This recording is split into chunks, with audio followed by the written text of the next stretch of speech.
kita, saudara kita, anak-anak kita atau tetangga kita, ya, sedang sakit dan kita tahu sakaratul maut. Upayakan bimbing mereka untuk mengucapkan kalimat-kalimat thayyibah, kalimat-kalimat yang baik, ya, yang sekiranya tidak memberatkan untuk mereka ikuti. Ini yang pertama. Ajarkan kalimat-kalimat yang pendek-pendek saja ke telinga mereka. Ya, jangan ketika kita melihat saudara kita nazar, sakaratul maut, masya Allah, kita ajarkan kalimat yang panjang karena kita mengenal hadis, akhiru kalam la ilaha illallah dakhala jannah. Barang siapa di akhir hayatnya mampu membaca kalimat la ilaha illallah masuk ke dalam surga. Ini sangat tidak tepat sebetulnya. La ilaha illallah seharusnya didawamkan oleh seseorang muslim dan muslimah ketika dia dalam keadaan sehat dan ketika melaksanakan ibadah kepada Allah Subhanahu wa taala. Tapi di saat napas sudah terengah-engah, jangan diajarkan kalimat la ilaha illallah atau kalimat-kalimat yang terlalu panjang. Kita bisikan ke telinga kanannya subhanallah walhamdulillah wa la ilaha illallah wallahu akbar wa la haula wa la quwwata illa billahil aliyyil azim. Sementara orang yang sudah nazar dan sakaratul maut ini napasnya sendiri sudah mati-matian. Ajarkan kalimat yang pendek-pendek saja. Allah di telinganya. Allah, ya. Kalau perlu pegang tasbih di tangannya supaya ingatan. Allah, terus begitu. Lalu yang kedua, lihat pupil matanya.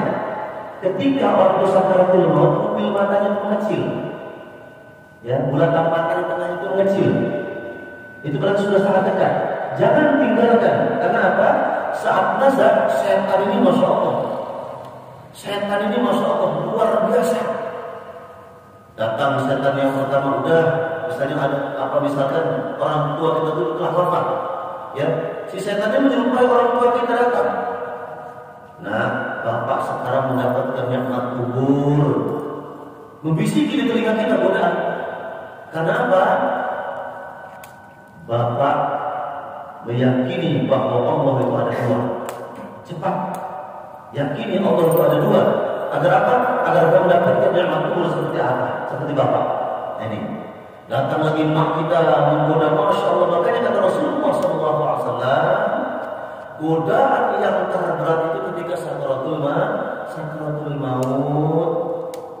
Setan itu bisa menyerupakan apa saja, terkecuali menyerupakan Rasulullah Muhammad SAW. Setan tidak mampu.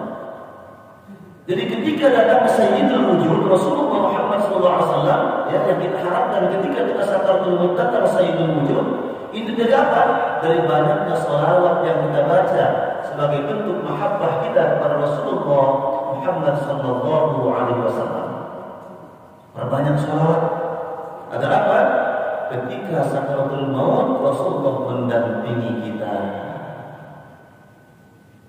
Jadi kalau sudah melihat pupilnya mengecil, ya, bulatan mata yang tengah ini sudah mulai mengecil, jangan tinggalkan jenazah tadi. Jangan tinggalkan yang nazar tadi. Terus, bantu terus, talqin terus. Allah,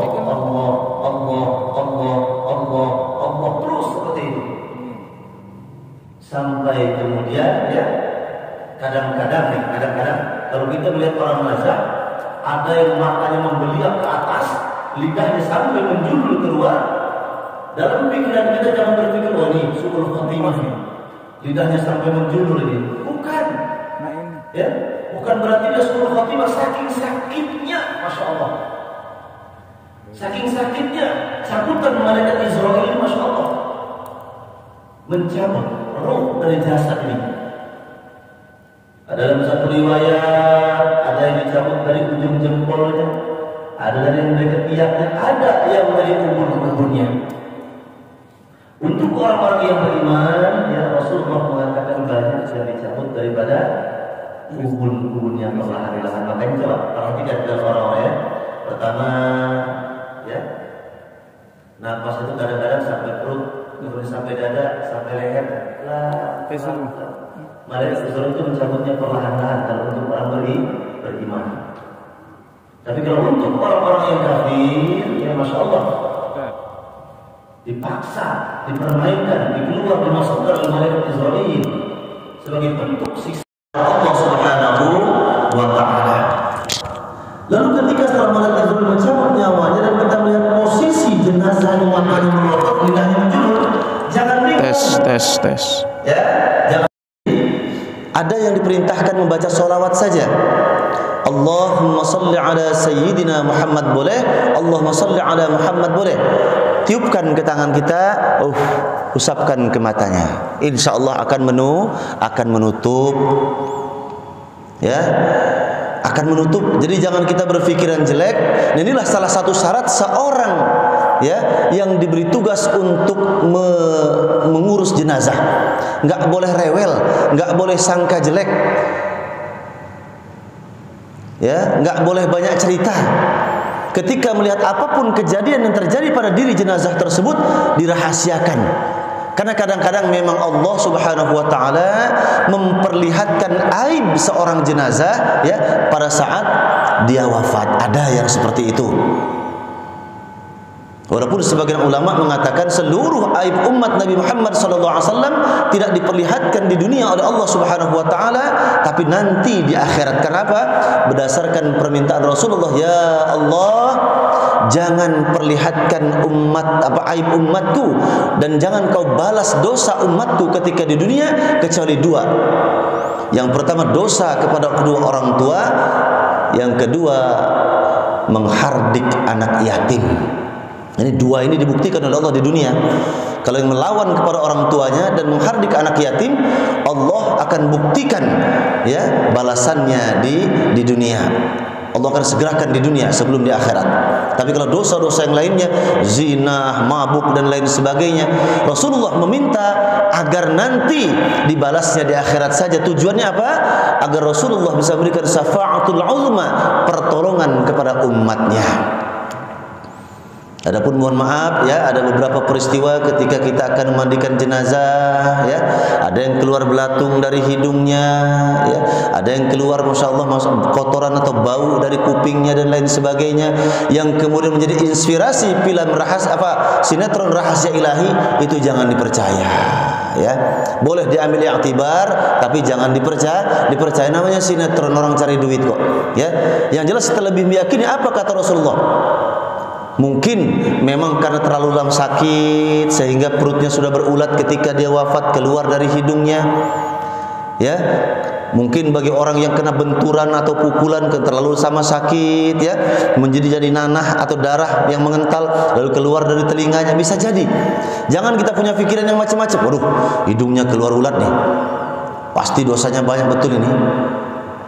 Waduh, telinganya keluar darah, bau lagi. Jangan ya.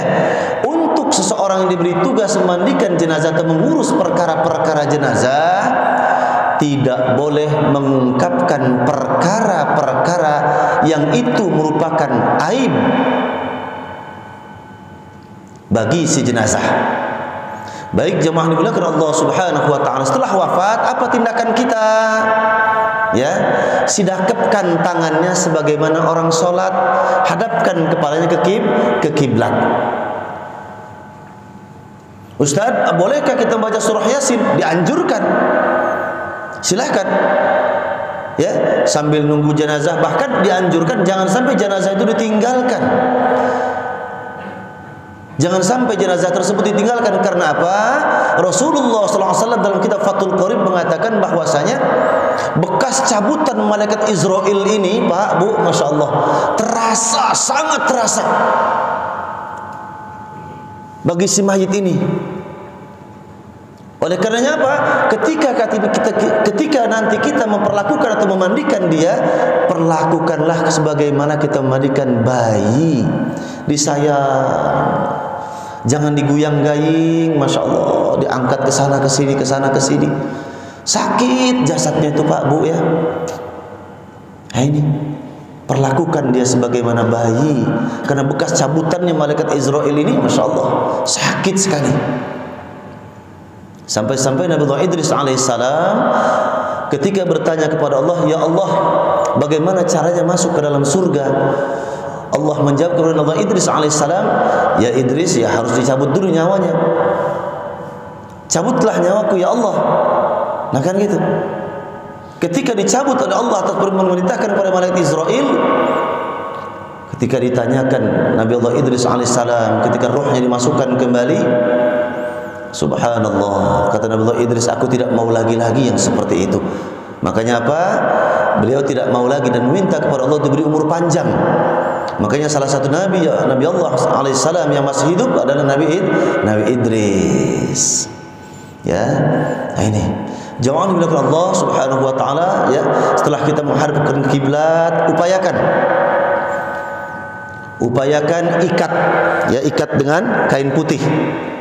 Baik, siapa yang bisa buat model? Biar kita bisa langsung praktek. Ini kain kafannya sudah disiapkan. Tidak perlu takut ya, karena apa? Ya, ini sesuatu yang pasti terjadi buat kita. Silakan, Pak Husain bisa jadi model. Hah? Ada yang mau jadi model? Ini kadang-kadang kita bingung kita nih ya. Yakin dengan surga? Yakin. Tapi ketika ditanya, Pak, kalau Bapak meninggal hari ini dan yakin masuk surga, mau nggak? Bingung jawabnya. Jadi iman kita ini, itulah kadang-kadang iman di lisan itu yang seperti itu. Ayo, siapa yang mau jadi model? Ya, alhamdulillah, luar biasa para pelan ya. Ya.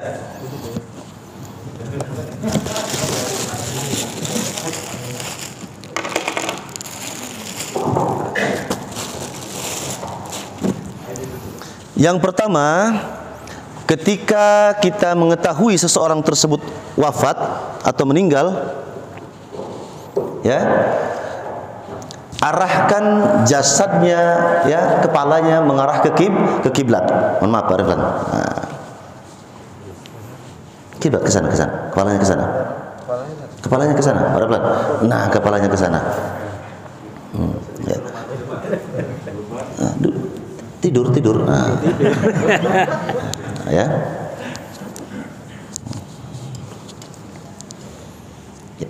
Kalau bisa, Bapak Ibu yang dirahmati Allah Subhanahu wa taala, jangan dikasih bantal. Ya. Karena kalau lama dikasih bantal, dia akan kaku. Jadi kepalanya nanti, ya, ketika dimandikan begini saja kepalanya tuh, nggak mau lurus. Ya, luruskan saja, nggak perlu dikasih bantal. Ya, tindakan pertama kita adalah, ya, sidakapkan sebagaimana orang salat. Nah, salat.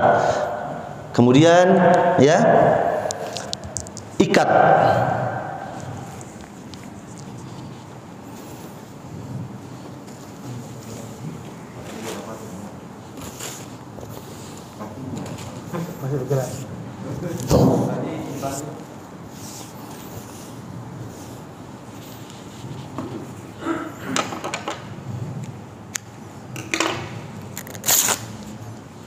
Ya, tolong buat tali lagi Pak.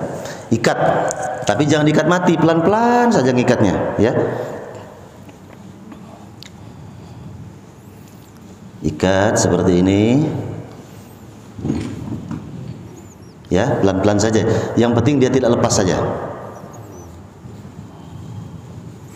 Nah ini. Lalu setelah kita ikat tangannya, kita rapatkan kakinya, ya. Kita rapatkan kakinya, kita juga ikat jempolnya.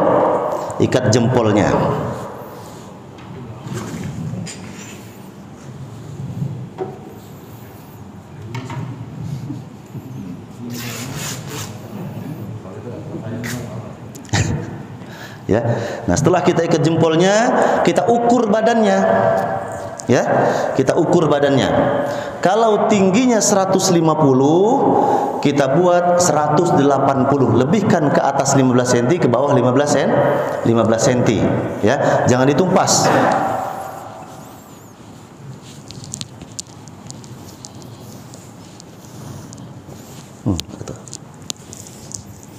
Nah, ya. Nah, seperti itu. Mana guntingnya tadi, Pak? Nggak apa-apa, bisa dipakai nanti masih.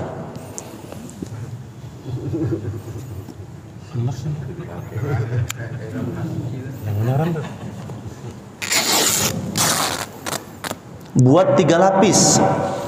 Karena sunnahnya dalam kitab Fathul Qorib 3 lapis. Yang jadi masalah sekarang, keterangan Rasulullah Muhammad SAW setiap lapis harus bisa menutupi sekujur tubuh. Saya dulu di Bengkong, ya, mohon maaf, ini saya jahit. Nah, saya jahit jadi 2. Jadi 6, jadi 3 lapis. Ya. Sekarang diakalinya begini.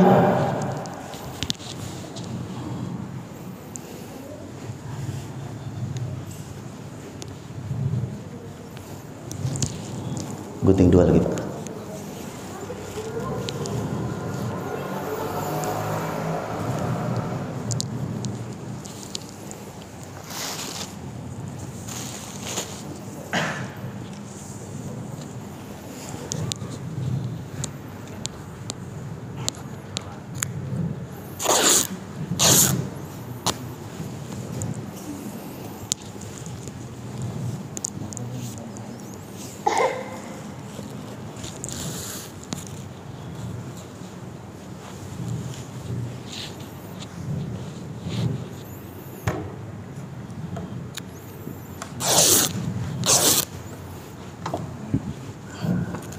Nah, diakalinya kadang-kadang seperti ini, dimiringkan.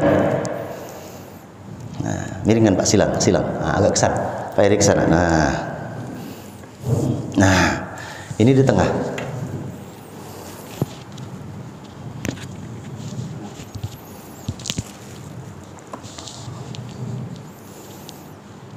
Nah, sekarang kita angkat Pak Replan ke sini. Udah diikat kakinya, nggak bisa dia. Ya, ini setelah selesai dimandikan, mohon maaf ya, selesai dimandikan Pak Replan ya, sudah dibersihkan semua jenazah ini ya, telinga sudah kita bersihkan dengan katembat, kotoran-kotoran mata semua, pokoknya sudah diwudui ya. Dan ketika kita memandikan, perlakukan jenazah ini selembut mungkin ya. Jangan karena kawannya pas nyebukin kuat-kuat, jangan, pelan-pelan saja ya. Nah, kalau saya tidak biasa menggunakan sabun cair atau sabun Lifebuoy dan lain sebagainya, saya lebih suka pakai jeruk nipis atau Sunlight. Kenapa? Kalau Sunlight itu saya rasa lebih cepat kesat, minyak-minyak itu lebih cepat hilang. Jadi ketika satu kali kita siram jenazah ini ya, kemudian kita usap, tangan kita akan pakai sarung tangan, boleh sarung tangan yang lembut ya. Sarung tangan yang lembut, kita kasih Sunlight. Nah, kita masukkan semua ya. Kita bersihkan semua ke telinganya, semualah ke dalam ke lubang-lubang tubuhnya. Kita bersihkan dengan tidak memperlihatkan auratnya. Nah, jadi kalau kita mandikan itu begini, mohon maaf Pak Replan ya. Nah, misalkan kita masuk ke dalam, masuk ke dalam, cukup diraba saja, ya, jangan sampai ditengok, jangan ya, jangan sampai dilihat seperti itu, tapi cukup diraba-raba saja, diraba-raba saja. Nah, ketika membersihkan telinganya, perlakuan dengan lembut, telinganya bersihkan, ya, lalu daun-daun telinganya dibersihkan, daki-daki dibalik, telinganya dibersihkan, ya, kotoran hidungnya dibersihkan secara lembut, ya. Nah ini. Kuku-kukunya kalau panjang, Ustaz, apakah boleh dipotong? Boleh. Ya, boleh. Rasulullah mengatakan ketika menghadap kepada Allah jangan sampai ada satu kesombongan.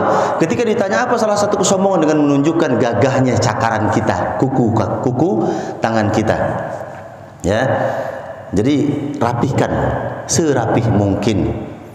Itu. Setelah kita mandikan, angkat dengan lembut, ya. Ketika akan mengkafani, ya mohon maaf ya, yang pertama yang harus diperhatikan adalah kadang-kadang ini, ketika kita akan mengkafani kok dibuka auratnya, ini yang jadi salah ini. Jadi banyak orang lain yang melihat aurat si jenazah ya ketika dikafani. Jangan sampai. Tetap, kalau kan misalkan kain batiknya yang biasa-biasa untuk mandikan itu sudah basah, ganti dengan yang kering, kita angkat. Tetap ketika kita kafani ya, tetap ditutup auratnya. Siapkan kapas. Pak, ini kapas. Ya, terutama pada daerah-daerah yang ada kemungkinan mengeluarkan air. Contoh, mohon maaf bawah kita, kubul kita, dubur kita. Inilah pentingnya ketika kita memandikan jenazah, ditekan perutnya pelan-pelan. Allahu Akbar. Cerot. Nah, keluar tuh ya.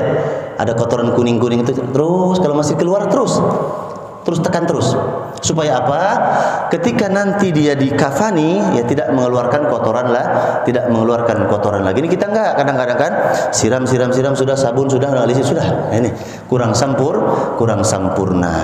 Ya, jadi untuk kedepannya ya, khususnya untuk Masjid An-Nur ya, kita lebarkan ini sesuai sunnah ya, dibuat 2, jadi 3 lapis. Jadi ya nggak apa-apa lah Pak Ketua, agak cepat habis sekian putihnya ya, jadi 6 lapis, jadi 6 potongan seperti ini kita sambung supaya lebar, karena yakin ketika bentuknya seperti ini tidak akan menutupi, tidak masuk sunnah. Menutupi, apakah kalau ditanyakan sah.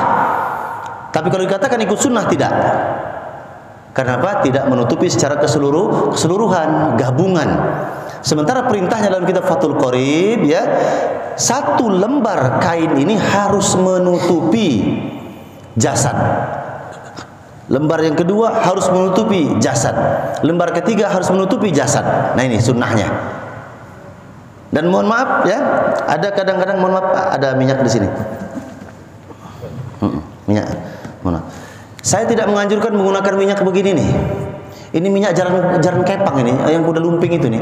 Kalau orangnya kesetanan, kesurupan pakai minyak ini. Ada kok minyak yang lebih bagus daripada ini, baunya nggak menyengat seperti ini. Dan ini menyebabkan kain kafan kotor, kuning. Semprot apalah. Sementara kita diperintahkan dalam supaya suci, supaya bersih ketika menghadap Allah Subhanahu wa taala. Cukup dioleskan saja, ada minyak yang wanginya bagus, oleskan ke jasadnya. Seperti itu, nggak usah ceprot habis 1 botol kan gitu ya. Nah, ini kalau di kampung saya ini buat orang jaran kepang, kuda lumping, kalau udah kesurupan ya kasih minyak, ini sembuh dia. Ya, nah itu. Jadi saya tidak menganjurkan itu. Kembali kepada pemandian, ketika memandikan jenazah ya, kalau dulu kan pakai daun bidara. Kalau kita kan sulit sekarang cari daun bidara yang besar-besar ya. Ada di Tiban 3 itu yang jualan bibitnya masih kecil-kecil. Ya, itu pun sudah sulit kita ngolahnya. Begitu juga dengan sabun cendana. Sekarang sudah banyak yang siap, boleh pakai Lifebuoy, boleh pakai Biore ya. Boleh juga pakai sabun yang mahal, tapi kalau saya lebih menganjurkan ya saya pakai Sunlight saja. Jadi beberapa kali saya mandikan jenazah ya, ketika menggunakan sabun 1 kali 2 kali disiram masih terasa licin, Pak.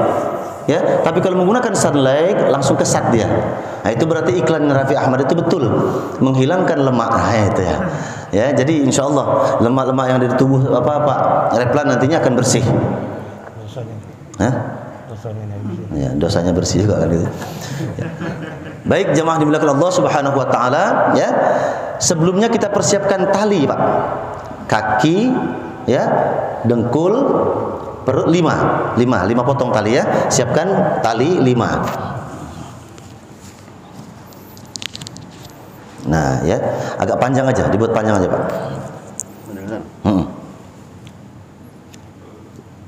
Ya, 5 ya.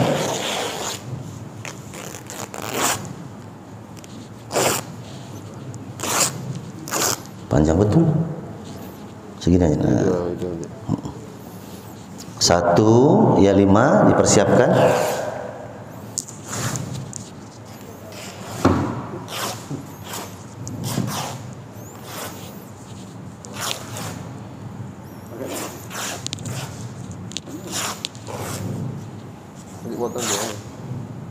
Nah, potong pakai gunting, Pak. Set. Nah.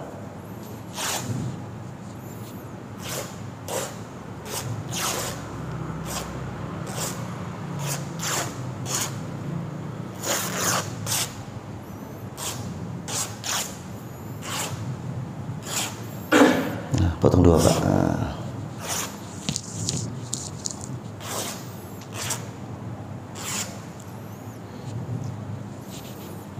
Potong 2, Pak Ketua. Nah. Jadi buat 5 di kepala ya, di tengah, di dengkul ya, sama di ujung.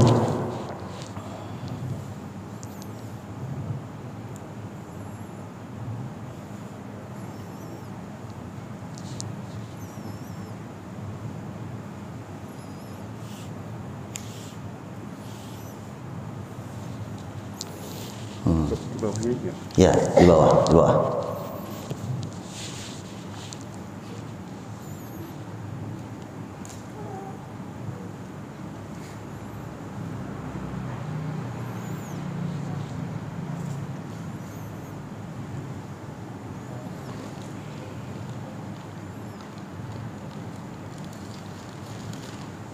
Satu, ya,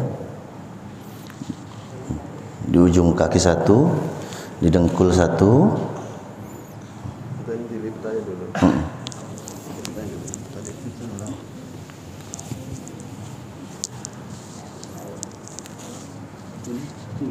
Ya, 5 buat 5. Sini Pak Artam. Nah, dekatkan ke dengkul satu. Nah.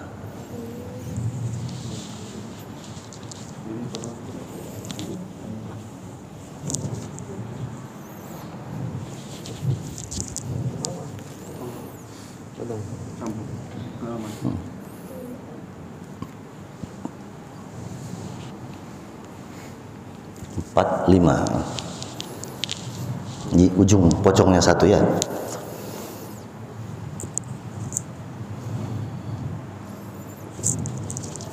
Ya, baik, kita pasang lagi nih Pak Eri. Ya. Kurang satu. Kurang satu. Satu.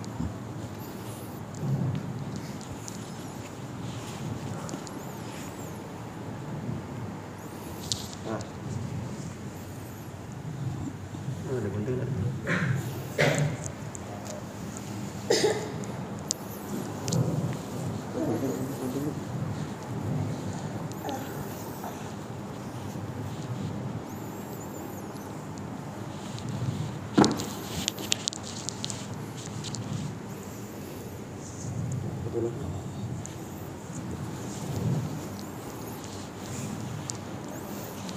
Ini yang biasa kita pakai di masyarakat kita ya, yang tidak sunnah. Nanti kalau kita pakai, ya kita siapkan saja nanti ya. Karena rata-rata tinggi badan ya orang Indonesia ini paling tinggi 180. Ya kita buat saja nanti 2 meter, 2 meter, 2 meter lah. Sudah dijahit, sudah ya, sudah besar. Nanti kalau ada yang meninggal langsung kita bisa pasangkan ke tengah Pak, ke tengah.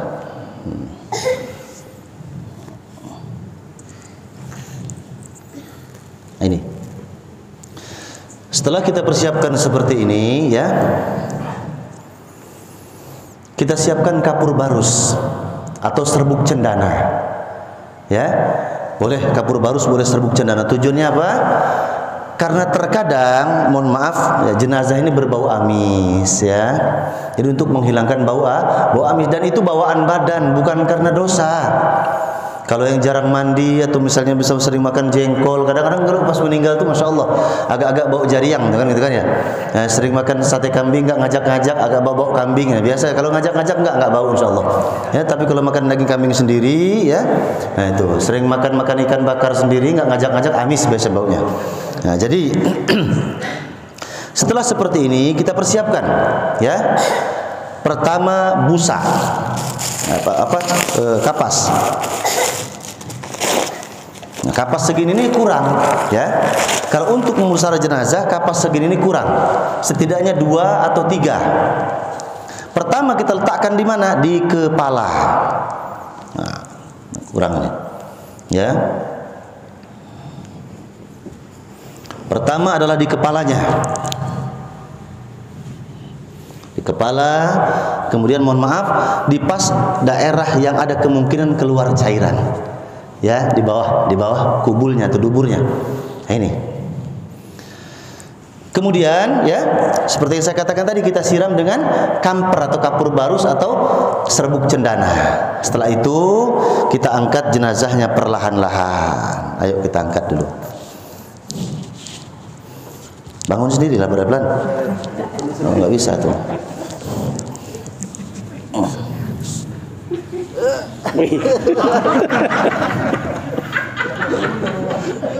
Kalau kuat nih. Ayo. Nah,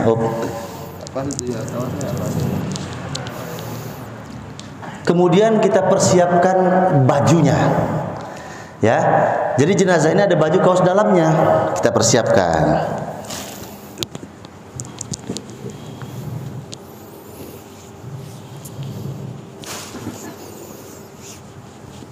potong.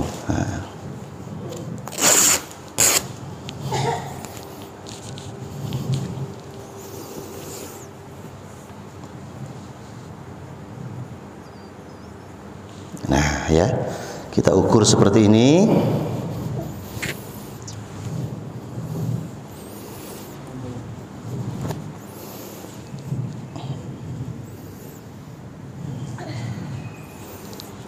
Gunting, potong.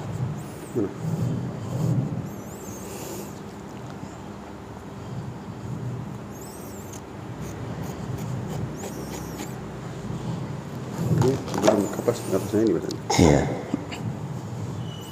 Masukkan ke lehernya ya.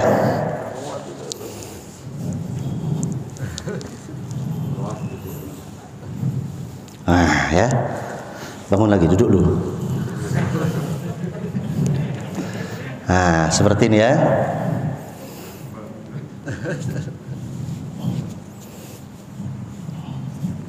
Setelah itu kita buatkan kolornya. Nah, ini celana dalamnya.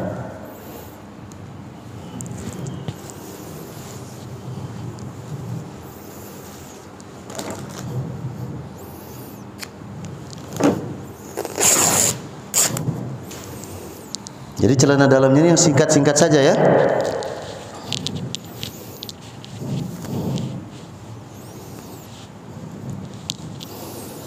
Pakai celana dalam enggak? Pakai. Enggak pakai celana dalam. Ini ya. Kita masukkan ke sini. Sederhana saja. Lalu kita ikatkan.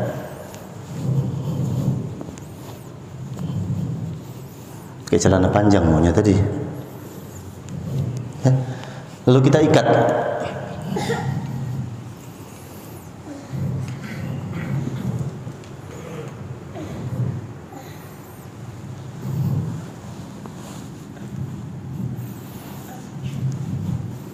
Nah, kita ikat ya. Kencangkan sedikit ya. Siapa tahu dia kondor dan lain sebagainya kan. Ada yang kondor, ada penyakit apa? Yang apa bijinya besar itu? Nah, itu hernia. Nah, ikat ya.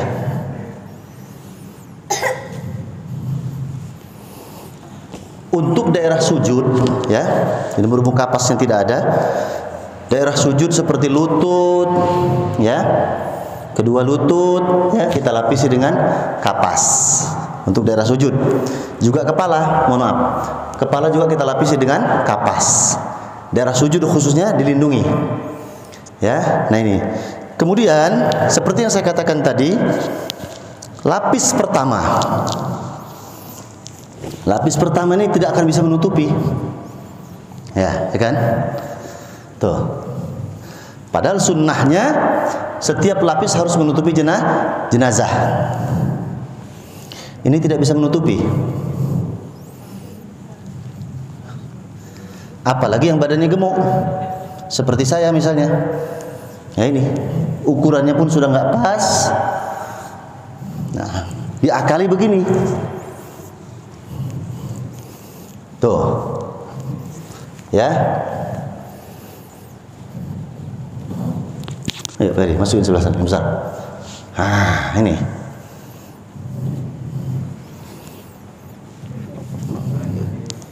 Nah, ini banyak dosanya, nggak panjang ke sebelumnya, kurang panjangnya nih kok bisa panjang jenazahnya. Ya, jadi yang seperti ini sah, tapi tidak sunnah. Seharusnya yang sunnah itu setiap lembar itu menutup langsung. Ya, pertanyaannya apakah boleh jenazah menggunakan kain yang dijahit? Boleh, tidak ada masalah karena pesan dan berwasiat, andaikan saya wafat, kafankan saya dengan jubah saya. Artinya apa? Jubah kan dijahit. Boleh, nggak apa-apa. Ya, boleh. Apakah harus dengan kain putih? Kain putih itu sunnahnya. Tapi kalau misalnya waktu itu tidak ada bahan yang putih, Pak Ketua ya, boleh pakai bahan kuning dari sumbangan dari partai, nggak apa-apa juga. Daripada buat bendera nggak kepake kan? Nah itu boleh pakai itu. Kalau tidak ada. Tapi kalau ada sunnahnya berwarna putih ya. Kemudian setelah kita bungkus ya, kita bungkus seperti ini ya, agak dieratkan, kemudian agak dipelintir. Nah, baru kita ikat Pak. Ya, ini dosanya banyak ini. Tadi pas kok sekarang kurang kain kafan ini. Kalau rahasia ilahi di TV kan begitu. Jangan ikat mati Pak ya, ketika nanti dimakamkan tidak sulit ya. Nah, ikatnya ikat. Nah.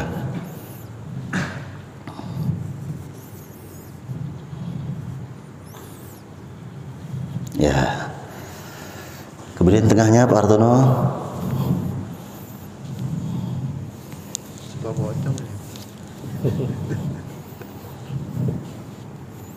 Sebelah Mas enggak?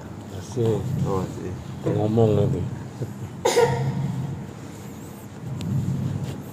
Nah, boleh.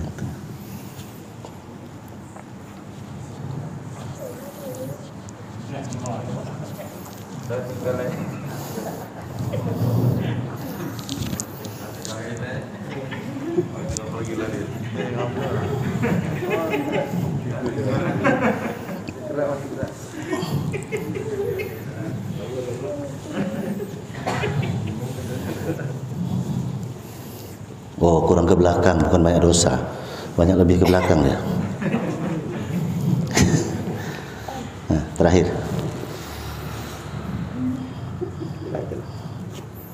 Yes.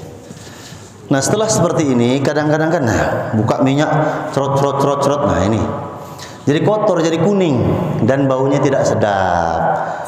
Ya, kalau bisa cari minyak wangi agak bagus sedikit lah, entah malaikat subuh. Ya. Entah hajar aswad, tapi nggak perlu dicepret-cepret kan, nggak usah. Jangan sampai mengotori jenazah. Ya, jangan sampai kita dilahirkan dalam keadaan suci, pulang pun dalam keadaan suci, tidak bernoda. Walaupun itu pewangi, apalagi pewangi yang suka sama jin dengan itu ya. Nah ini, jadi cukup kita oleskan ke tangan kita, ya. Kemudian kita usap-usapkan saja ke badannya, seperti itu, ya. Dengan banyak membaca salawat. Allahumma shalli ala sayyidina Muhammad wa ala ali sayyidina Muhammad. Setelah selesai seperti ini, ya, dimasukkan ke dalam keranda. Kalau dia laki-laki, sunnahnya imam itu berdiri di dekat kepala si jenazah. Ya, nah hadapkan ke sana Pak. Udah susah dia bangun ini, nggak bisa bangun lagi kalau udah begini. Angkat, kepalanya ke sana kan Pak Artono. Lebih susah bawa orang hidup nih. Nah, ada ya. Posisi imam ketika di jenazah laki-laki, nah sunnahnya di sini. Tapi kalau perempuan di tengah, ya. Jadi kalau kita mensolatkan jenazah laki-laki, sunnahnya kalau jenazahnya laki-laki kita di pas kepalanya. Nah, tapi kalau misalnya perempuan di dekat, mohon maaf, farajnya, pas di tengah farajnya, ya, farjinya. Bagaimana dengan pelaksanaan sholat jenazah? Karena ada satu kejadian, ada pendekar dari Banten, ya. Karena di satu kampung itu nggak ada yang pinter, nggak ada yang bisa ngurusi jenazah. Nah, adalah orang Banten kan itu. Jadi diperintahkan, Pak, tolong sholatkan jenazah. Oh siap. Disolatkan jenazah pakai ruku dan sujud, ya kan? Allahu Akbar, Allahu Akbar. Jamaah selama ini yang pernah ikut sholat jenazah tanya, Pak, selama ini kita kalau sholat jenazah nggak pernah ada ruku dan sujud. Ah, itulah kamu nggak tahu kan? Itu tadi kenapa saya pakai ruku dan sujud, karena terlalu banyak dosanya. Nah, itu pula jawabannya. Jangan ya. Itu namanya akal-akalan. Kalau nggak tahu ya bilang saja nggak tahu. Nah itu, ya. Jadi yang dikatakan sholat fardu kifayah atau sholat jenazah itu 4 kali takbir tanpa ada ruku, tanpa ada sujud. Ya, niat boleh usolli ala hadzal maiti arba'a takbiratul fardul kifayati lillahi ta'ala, boleh dengan ucapan bahasa Indonesia pun di hati boleh. Niat saya ya Allah menyolatkan jenazah laki-laki fardu kifayah 4 takbir Allahu Akbar. Ya, bacaan pertama bagaimana? Takbir pertama setelah kita niat Allahu Akbar, baca Fatihah biasa. Alhamdulillahirabbil alamin sampai waladdallin. Takbir lagi Allahu Akbar. Jangan ada sujud. Ya. Lalu yang kedua, setelah takbir yang kedua kita baca solawat. Solawat Ibrahimiyah, solawat yang paling sempurna. Ada solawat Fatih, tapi tidak dianjurkan ketika mensolatkan jenazah. Ya, Allahumma shalli ala sayyidina Muhammadin al-Fatih lima ughliq dan seterusnya. Tapi dalam perkara salat jenazah dianjurkan Allahumma shalli ala sayyidina Muhammad wa ala ali sayyidina Muhammad kama shallaita ala sayyidina Ibrahim, seperti yang kita baca pada tahiyat akhir sampai innaka hamidum majid. Imam kembali Allahu Akbar. Ya, jadi pertama niat kita takbir, yang kedua Fatihah kita takbir, yang ketiga membaca sholawat kita takbir, yang keempat baru doa untuk jenazah. Kalau laki-laki Allahumma ghfir lahu warhamhu wa'afu anhu cukup. Kalau yang perempuan Allahumma ghfir laha warhamha wa'afu an baru takbir. Allahu Akbar. Allahumma ghfir lahu warhamhu wa'afu anhu. Allahu Akbar. Kemudian setelah takbir yang keempat baru kita tutup Allahumma la tahrimna ajrahu wa la taftinna ba'dahu waghfir lana wa lahu, baru assalamualaikum warahmatullahi assalamualaikum warahmatullahi. Ini setelah salam imam itu berdoa beristighfar lalu bertanya, ya ayyuhal jamaah kaifa hadzal mayyit khair. Hei sekalian jamaah, bagaimana perilaku jamaah ini di dunia, apakah bagus? Ya kita harus menjawab bagus. Ustaz, bagaimana kalau dia matinya bunuh diri? Ustaz, bagaimana kalau matinya ditembak polisi? Tetap kita harus husnudzan kepada Allah. Jawab saja khair, sudahlah, bagus gitu saja. Ya. Karena apa? Kita tidak pernah tahu amalan rahasia orang ini, kita nggak pernah tahu. Karena betapa banyak ulama-ulama yang tiap malam beli minuman di pandangan masyarakat, masya Allah masuk ke pelacuran, tapi ternyata ahli surga, wali-wali Allah. Ya, dia beli minuman dengan hartanya, ternyata apa dalam pikiran dia? Ya Allah, saya telah mengurangi maksiat orang pada malam hari ini. Orang melihatnya, oh dia beli minuman ini, tapi dibuang di kamar mandi, di WC dan lain sebagainya. Bahkan dia bayar pelacur, nih, kamu saya bayar sekian ribu, ya, sekian dinar, kamu malam ini jangan keluar rumah. Kamu sudah saya bayar, kamu jangan melacur lagi. Nah ini orang melihat dia sebagai seorang yang suka dengan pelacur, padahal masya Allah, ya. Artinya apa? Kita tidak bisa menilai perkara ibadah seseorang, ya, perilaku seseorang dari unsur dari jasadiyah. Nah ini orang di rumahnya ada patung, di rumahnya masya Allah ada sering nabur bunga di kamarnya, kita katakan musyrik, jangan, ya. Kita tidak pernah tahu i'tiqad hati manusia, rahasia dia dengan Allah, channelnya kita nggak pernah tahu, ya. Wallahu alam, kita ini yang sering musyrik kita nggak pernah kerasa. Karena apa? Ngerasa pinter, ngerasa soleh dan lain sebagainya. Awas, hati-hati. Ya, ini sifat-sifat yang dibenci oleh Allah, aijadun wastikbarun, aijabul mar'i binafsi dan lain sebagainya. Jadi ketika si imam mengatakan ya ayyuhal jamaah kaifa hadzal mayyit khair, apakah perilaku jamaah jenazah ini bagus waktu hidupnya? Kita katakan khair, bagus. Nah, kemudian bertanya, ya sekalian jamaah, ya, mungkin ada hutang piutang dan lain sebagainya. Kalau ahli warisnya belum ada yang mengatakan minta kepada saya, nggak perlu disampaikan. Jadi kadang-kadang kan mandai-mandai imam ini, ahli warisnya belum menyampaikan. Ya, kalau misalnya kemarin ya almarhum Pak Haji Uri, misalnya Pak Munib menyampaikan ke saya, misalkan, Pak Ustadz sampaikan kepada jamaah kalau Kak Datuk ini ada hutang piutangnya supaya minta ke saya. Nah itu wajib saya sampaikan, ya, wajib saya sampaikan. Tapi kalau ahli warisnya tidak menyampaikan, nggak perlu. Kenapa? Nanti pas ada orang datang punya si almarhum jenazah ini punya hutang, datang ke rumah, loh, yang punya hutang kan yang meninggal Pak, saya nggak tahu menahu. Nah itu yang kita takutkan seperti itu, ya. Jadi kalau tidak ada amanah tidak perlu disampaikan, kecuali ada amanah harus disampaikan. Ya, silakan sampai di sini ada pertanyaan? Ya. Silakan, ada pertanyaan? Ini praktek singkatnya saja yang jelas. Nanti kalau untuk Masjid An-Nur, ya, kita buat lebar, ya, supaya menutupi sesuai sunnah, ya. Kecuali orang yang wafat syahid, badannya masih terluka-luka, masih dalam keadaan masya Allah ya, boleh tidak dimandikan, langsung dimakamkan. Ya. Ada pertanyaan? Silakan. Kalau belum jelas nanti kita ulangi lagi ya. Ini khusus laki-laki ya. Kalau perempuan kita harus buatkan jilbabnya ya. Kita harus buatkan ihramnya, dan disunnahkan kita buat juga untuk laki-laki ini pakai serban di kepala, pakai imamah. Ya, kita ikatkan kain putih di kepalanya ada imamahnya. Ya, ada imamahnya. Jadi ketika nanti dibuka ketika di pemakaman ya, dibuka di pemakaman, surbannya nggak perlu dibuka, daerah untuk sujudnya ini nggak usah dibuka, jadi cukup mulutnya saja yang diciumkan ke tanah, tempelkan ke tanah. Nah, jadi permasalahan beberapa kali saya melihat yang mengantarkan jamaah KDA yang wafat, liang lahatnya itu nggak sempurna, ya, pendek sekali, coakan di dalamnya itu ya. Jadi ketika di sini si jenazah ini ditidurkan untuk mencium tanah keluar. Nah ini pun harus diperhatikan oleh pengurus nanti ketika akan menyampaikan, Pak, tolong galikan kubur ya. Jadi lubang coakannya itu agak sedikit dalam. Ada yang lubakan coakan, ada yang pakai lubang coakan samping, ada yang pakai tengah. Ya, nggak apa-apa, sama dua-duanya. Kalau di Jawa biasanya di tengah coakannya itu ya, tengah seperti parit dimasukkan. Jadi kalau makanya papannya itu, papan penutupnya tidak miring seperti ini tapi rata saja ya. Tapi itu teknis saja, dua-duanya juga diperbolehkan. Cuman harus agak dalam sedikit. Dan dalamnya ya kira-kira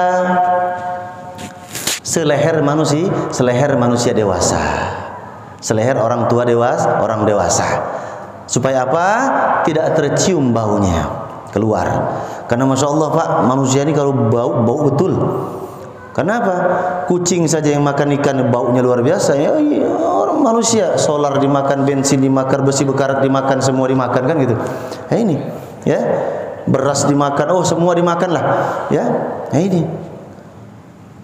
Jadi kalau baunya manusia ini kalau sudah bau sekali ya. Oleh karenanya apa? Perbanyak solawat, karena orang yang bersolawat kata Rasulullah Muhammad SAW, dan ini jazah langsung dari Al Habib Lutfi Pekalongan yang saya dapatkan, orang yang banyak bersolawat insya Allah jasadnya tidak dimakan bumi selain orang penghafal Al-Quran. Dan usahakan semalas-malasnya kita, sebodoh-bodohnya kita, ada satu ayat Al-Quran atau ada satu surah yang harus kita hafal. Surah Al-Mulkah, pokoknya satu surah harus kita hafal. Karena apa? Itu nanti akan menghalangi siksanya Allah Subhanahu wa taala kepada kita. Contoh begini. Datang duk malaikat mungkar wa nakir. Assalamualaikum ya Replan. Waalaikumsalam. Nah, kan gitu misalnya kan? Assalamualaikum, saya malaikat mungkar dan nakir. Ingin menanyakan beberapa perkara, marrabbuka, ma imamuka, ma ikhwanuka, ma qiblatuka, ma dinuka. 5 pertanyaan. Ya. Siapa Tuhanmu, siapa nabimu, apa agamamu, apa kitabmu dan lain sebagainya. Ya. Nah ini. Ketika Pak Replan tidak mampu menjawab, ini kan malaikat ini garang nih, marah. Pasti dihajar Pak Replan ini. Ketika malaikat akan menghajar, kalau ada hafalan ayat di dalam hati kita, kalau ada hafalan Al-Quran dalam hati kita, wallahu alam surah apa, entah surah Al-Nasrah atau Tabbat segala macam, ada saja yang kita hafal, surah Al-Ikhlas, ini penjaga Al-Ikhlas akan datang. Ini Pak Replan sering baca Al-Ikhlas. Datang Al-Ikhlas, tawakkal ya Abdul Rahman wa ya Abdul Wahid Abdul Samad bi jalbin wa tahyiji. Hei malaikat, saya juga malaikat. Nih malaikat yang menjaga surat Al-Ikhlas. Abdul Rahman, Abdul Wahid, Abdul Samad, 3. Ya, 3 malaikat yang menjaga surah Al-Ikhlas. Datang lawan sama malaikat mungkar, kamu jangan nyiksa jasad ini. Di jasad ini ada saya kan gitu. Ada kul huwallahu ahad. Nah itu ya, makanya upayakan setidak hafal-hafalnya kita suratul Ikhlas harus hafal. Supaya apa?